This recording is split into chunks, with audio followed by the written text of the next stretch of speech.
Hi there, Booktube, and welcome to a new video, and this is an original tag.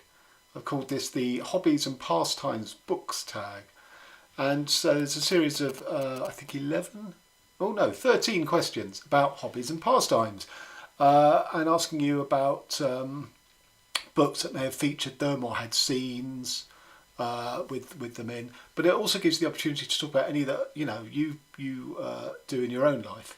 So on with the first, which is Sport, a novel with the best sporting contest or event portrayed.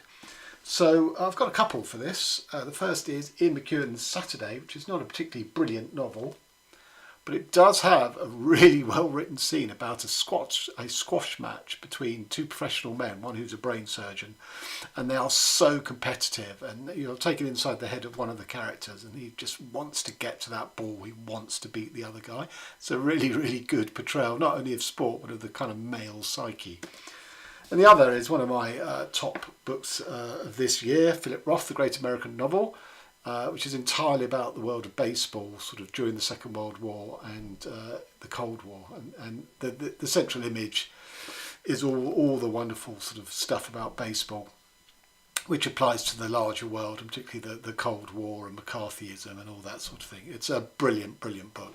But I think to get the maximum out of it, I think you probably have to have a baseline knowledge of baseball. So that's Sport. Number 2, Music, a novel with the best musician or composer character, or, if you prefer, a scene of a concert. And for me, this is Michel Faber's The Courage Consort, which is a brilliant book about an a cappella sort of operatic group who don't work with instruments, and they have a very hard sort of postmodern work that they are due to perform. So they go off into the country to somewhere fairly remote to rehearse for this really difficult piece that they're doing. And it's just about the chemistry of the group and the interdynamics and sort of past histories and relationships. It's a really good book. 3, Collecting, a novel with someone who collects things. Okay, well, I'm going to choose Capascripti by Zelda Leonardo, who's a writer that I have met and from South London. And one of the characters in here collects shrunken heads, having sort of learned the technology of how certain headhunting tribes do it. He basically lures people into his soundproof house, kills them, and shrinks their heads. So he is a collector. Question 4, Cookery, a novel with a great cooking scene or dining scene in it. So I've gone for a couple here. I've talked about them both in other contexts. The first is Samuel R. Delany, Babel 17, a science fiction book. And there's a brilliant scene here where the crew of a spaceship have been invited to dinner on a sort of an outpost by the guy who's in charge of the outpost. And some assassins turn up and start shooting up people. And one of the early, I don't know if it's lasers or bullets or whatever, but one of the early bullets, for want of a better word, has sort of sliced through the mechanism, which is the automatic serving of the food for the dinner party. So in between all these descriptions of people being mown down by bullets, you get the crazy stuff of this sort of out of control serving mechanism, sort of, bringing food to the table, and it's just hilarious. It's really funny. And the other is Murakami's hard-boiled Wonderland and the End of the World, one of my all-time favourite books, which has this amazing sort of two seemingly unrelated narratives, but how they work towards coming into unison at the end is brilliant. One of the narratives is a sort of hard-boiled detective narrative, and the detective in that, when he's not actually investigating cases, is at home in his sort of bachelor pad cooking, and there's lots of descriptions of all the wonderful noodles that he cooks. So that is Cooking. 5, Art, a novel with a painter, a sculptor, or a painting in it. So I've got a couple for this. One is Ali Smith's Autumn, but in truth you could have chosen virtually any Ali Smith book, because she's obviously, art and artists, particularly female artists, play a very important part in her psyche, because she writes about them in every book virtually. I'm just trying to think of the name of who's a 1960s British female artist who's sort of fallen out of recognition. She died very young, and there's a lot about her in this book. I'm not sure I'm going to be able to find her name, which is irritating. But anyway, fairly standard Ali Smith subject matter. And the other is The Recognitions by William M. Gaddis, which I haven't actually read yet, for obvious reasons. Look at that, just under 1,000 pages. This whole book is set in the world of sort of art fakery and forgery, and I think questions the nature of reality and representation and what is true and what is false. So I am looking forward to this, but I am intimidated by it. That's why. Okay, question 6. Hunting, a novel with a hunting or a fishing scene.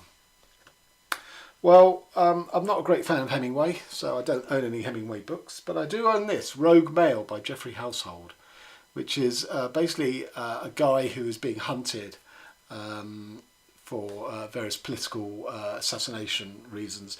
And it's told from his point of view of, you know, he basically counterattacks and goes hunting the people hunting him. So it's a very, very good read. I think it dates from, is it the 20s or the 30s? 39, yeah, good read. Question 7, gardening, a novel with descriptions of gardening or flowers.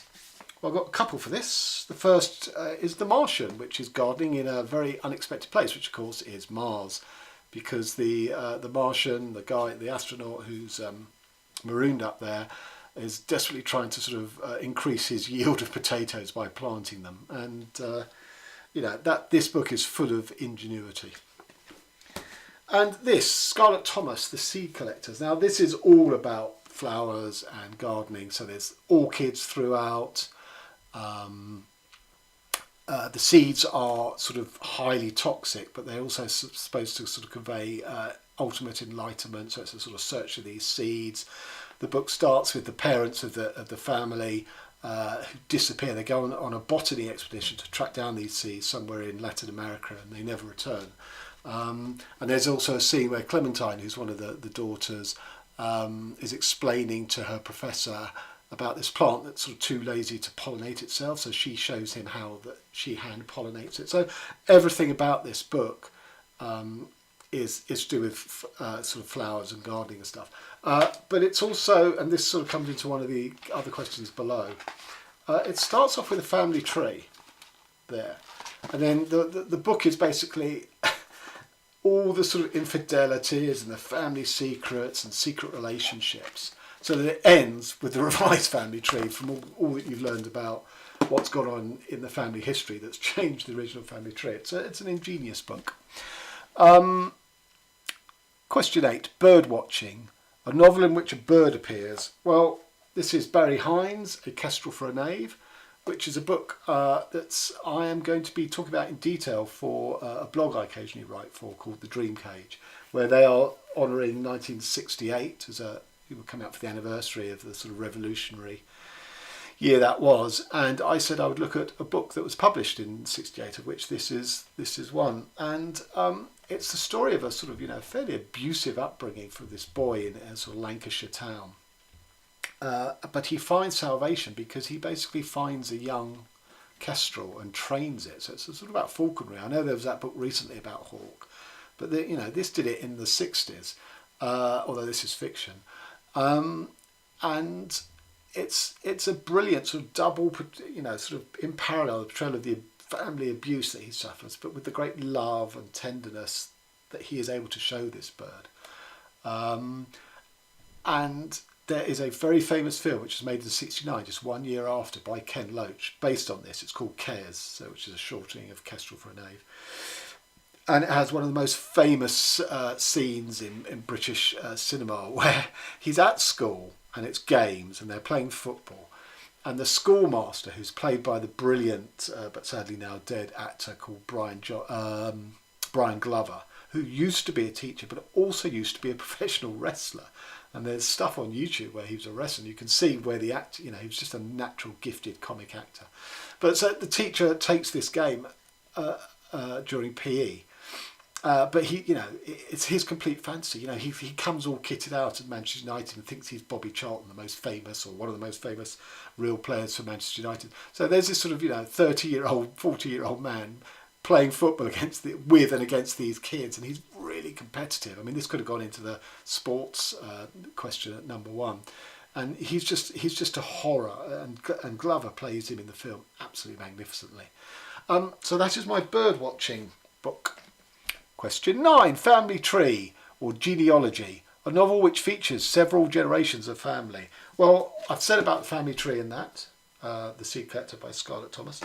But another one is Everything is Illuminated by Jonathan Safran Foer, which was his debut novel, and that sort of announced that he'd arrived as a serious literary talent, where a New York Jewish man goes to the Ukraine to discover the roots of his family, who lived in the sort of Jewish rural ghetto, which were called shetels. And there's nothing there. It's completely obliterated by the Second World War. And he hooks up with a local Ukrainian who sort of mangles language. And it's a very sort of kooky, their sort of relationship as they're sort of off in this search for his family tree. Question 10, Modelling. A book in which someone constructs a model or a model railway set or something in miniature. So I've got 3 for this. So the first one is The Doll's Alphabet by Camilla Grudova, who's actually Canadian, on the Fitzcarraldo publications, as you can see by the all blue cover.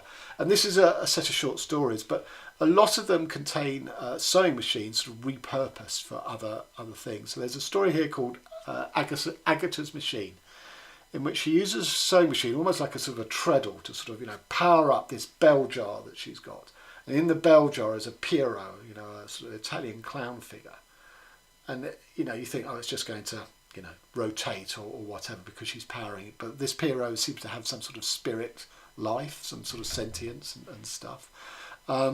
It's this is a very, very good set of short stories. It sort of describes sort of Angela Carter-ish, which I think, while that's a great sort of testimony, I think Rudova is in her own right. She's not taking after anyone. It's a good collection. The second one is A Hologram for the King by Dave Eggers, where it's a story of a man who's basically gone to represent his American company in Saudi Arabia, which is sort of completely sort of redeveloping and coming into the modern world. And he's got to present a pitch to one of the Saudi, I think the Saudi king. And it's in the form of they managed to sort of turn this sort of model, development into a hologram. So it will be presented as a hologram. And the book is him basically just sort of waiting around for this to be granted an audience with the king. Will it ever come round? It's a bit like waiting for Godot. And he's experiencing the two sides of Saudi. So there's all this modern development, which is basically half finished. So it's the sort of shell of modernity. And there's what's left, the shards of what's left of the traditional sort of, desert, people of Saudi. And that aspect of the book is really good. Unfortunately, it's also about his sort of what he's left behind in America, and his own sort of broken life, which is far less interesting. And finally, Magnetic Fields by Ron Lowinson, which is a really, really sort of intriguing read. It's basically about a burglar who sort of gets a real high from being inside other people's houses. That becomes more important than the theft and the stealing. And, so for example, in the third part of this, that he's in a house where he knows that, I can't remember which spouse it is, I think it's the man has been unfaithful. So he's around the marital bed and, sort of what that represents, and he's sort of ruminating on that. But the model is, there's a model railway in here in the second part, because they're in a house and the young son, the sort of teenage son, has died, and the son was obsessed with sort of making soundscapes, tape recordings of all sorts of sounds. And in the basement they find all his recordings, and there's a lot of stuff about that. But then they go up into the attic where there's this train set. Well, it's more than a set. you know, it's sort of extensive, and it seems to be more about the landscaping rather than, you know, driving the trains on the tracks. It seems to be more about the, you know, the world that he's created around of the sort of forests, and, you know, there's a miniature of its own house with its basement with these tapes in, and there's, you know, houses with where people are around a table eating, and all this, sort of quite unnerving in that respect. And he's composed the dead teenager's composed like a soundscape for this train set. It's a really good book. So, question 11, Home Brewing, a book that contains moonshine, bootleggers, or just unlicensed drinking. This was probably the hardest one of all for me to find. I don't know if it's because I'm teetotal, but anyway. All I could come up with was How the Soldier Repairs the Gramophone by Sasa Stanisic, who was a Bosnian Serb who had to flee during the Bosnian War. But there's quite a bit about home-brewed pear schnapps in here. And I'll just read you a quick line.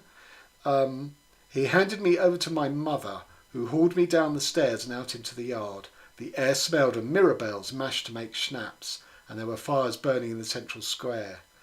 I don't know what mirabelles are. I assume they're some sort of plant. Maybe they're a breed, if that's the word, of pear. I don't know. Anyway, that's all I could come up with for home brewing.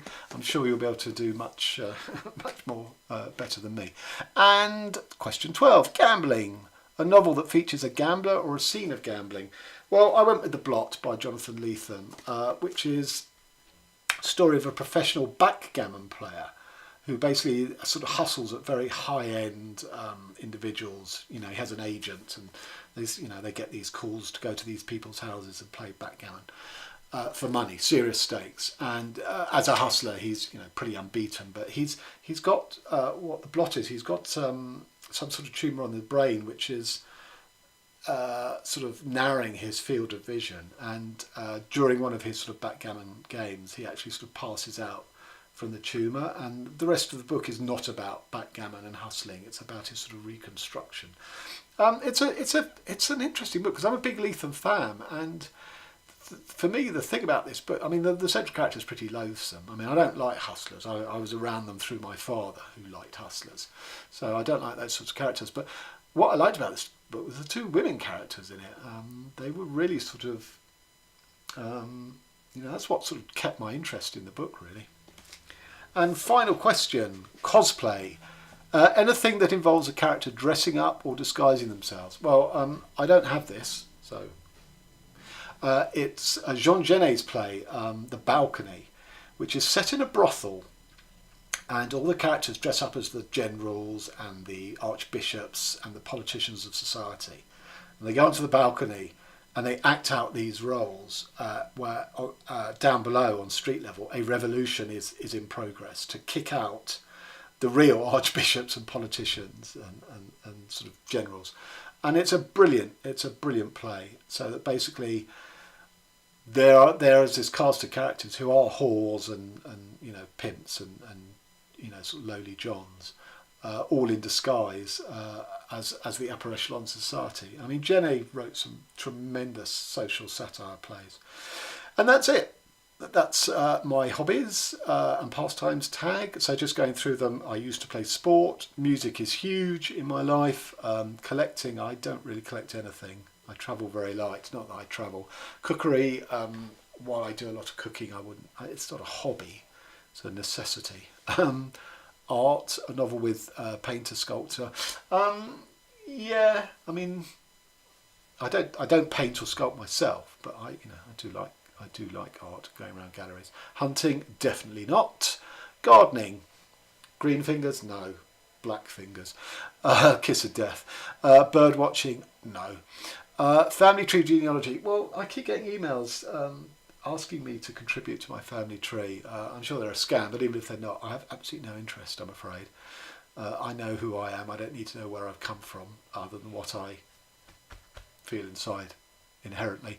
Modelling, no. I'm dyspraxic, so I couldn't make models. I do remember as a kid, I had one of those Airfix kits for a plane. And of course the best thing about them are the sort of stick-on transfers, and of course brilliantly I made the plane as best I could and I put the transfers on, and then I realised I had to paint the damn thing. and I'd already put the stickers on and they were there, so I made a real mess of that. Home brewing, no, I'm teetotal. Gambling, well, I'm the son of a compulsive gambler, so I definitely don't do that. And finally, cosplay, no. So there you go. So as the originator of this tag, I'd like to sort of get it spread as far and wide as possible, so I'm going to tag quite a few booktubers. So Dane Reads, just because he has such an extensive library, I'm sure he could cover all those questions really with some great examples. Todd the Librarian, Beth Chats Books, Peg at Knitting on the Porch, Celia in Norway, Sean the Book Maniac, because like Dane, I mean, he would have come across books with all of those. Jasmine's Reads, and Jason at Old Blues Chapter and Verse. So guys, over to you if you want to play. Until next time, thanks very much.